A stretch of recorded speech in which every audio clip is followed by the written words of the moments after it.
Kathy Pletcher says she's enjoyed living in Bellefonte since 1983. An enrolled member of the Bad River Band of the Lake Superior Ojibwe tribe in Wisconsin, Pletcher's Native American heritage is important to her.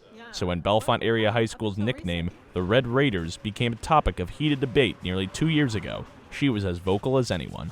It's no longer okay to appropriate Native culture for white entertainment. It just isn't, and now's the time to sort of move that conversation forward. Two groups emerged on either side of the controversial issue: those who supported the longtime nickname Red Raiders and those who wanted it dropped. While some like Pletcher view the name as racist, others like Kim Frankenberger see it differently.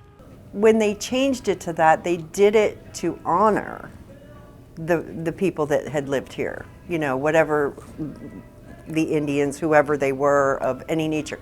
Two online petitions developed in 2020, one making the case that Bellefonte deserved a different mascot, and another arguing the high school needed to save the Red Raiders, a name used since the 1930s. Last spring, the school district board voted 8-1 to remove Native American imagery throughout the district, and 6-3 to remove the word red from the district moniker. Those moves signaled the end of the school's controversial nickname and the use of the image altogether, like the logo at the center of the high school basketball court.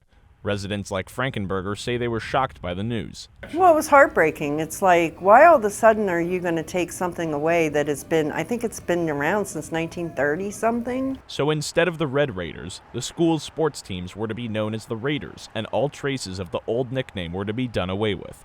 At least, that was the plan. But supporters of the Red Raiders name wouldn't go away. 7 months later, this past November, 4 school board positions were up for re-election. Candidates who were vocally supportive of the name Red Raiders, Andrea Royer, Jeff Steiner, Jack Bechtel, and John Gazar, swept the election. They ran on the platform of they were going to, get on the school board, and then they'd have the majority back, and they would bring back everything, and that's actually what they ended up doing. In January, what most Bellefonte residents suspected would happen with the change in leadership became a reality. The school board rescinded both motions, signaling the return of the Red Raider. Students like Cecilia Mazzacco, who did not approve of the nickname, were devastated. I thought we were trying at least to progress and be better, and then we just have that major setback after all of that work is just gone.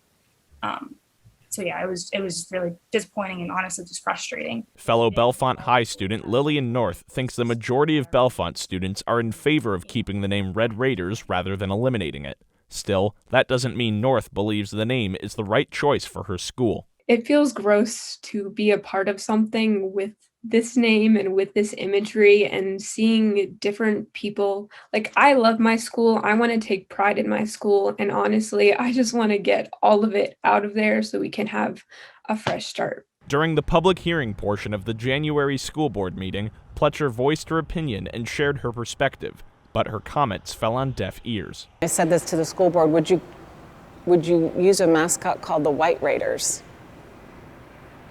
And I saw people shaking their heads, no. I'm like, okay, what's the same thing? Steiner, who is now the school board president and in his 3rd term on the board, has lived in Bellefonte since 1994. Moving forward, Steiner says the plan is to not use the school's Indian head logo and to continue without a school mascot. For now, Bellefonte sports teams will keep using their Block B logo. Simultaneously, a branding committee has launched to look into a more representative logo, but Steiner thinks the Red Raider name is here to stay. Times change, but you got to be true to who you are. And at the end of the day, Bellefonte, we're the Red Raiders. While the school board has looked to put this topic to rest, it's clear there's still many passionate people on both sides of the issue.